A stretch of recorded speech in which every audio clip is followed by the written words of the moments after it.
Good day, everyone.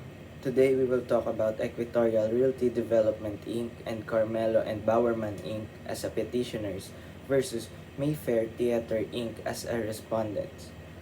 GR number 106063, November 21, 1996. So let's start with the facts. Petitioner or plaintiff's claims. Carmelo sold to Equatorial Realty Development Inc. his whole CM Recto property for $11,300,000 in 1978. Carmelo's special and assertive objection was the fact that it notified Mayfair of its intention to sell the whole CM Recto Avenue property and offered it to Mayfair. But Mayfair replied that it was interested only in purchasing the areas under rental agreement, which was inconceivable since the property was not a condominium, and that Mayfair's option to acquire was null and void for lack of consideration. In addition, Equatorial claims that the option is unlawful for lack of consideration and unenforceable due to its inability of fulfillment since the leased premises cannot be sold separately from the rest of the land and the building.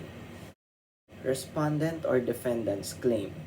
As stated in paragraph 8 of the respondent's lease with Carmelo, which reads as follows: if the lessor intends to sell the leased premises, the lessee shall be provided a 30-day exclusive opportunity to buy the same. Mayfair asked that the transaction to be annulled. Decision of the lower courts.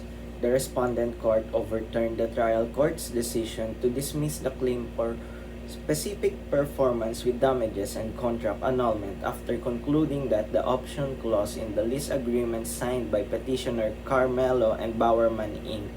and private respondent Mayfair Theater Inc. was unworkable and unsupported by a consideration, and that the subsequent sale of the subject property to the petitioner Equatorial Realty Development Inc. was made without due diligence.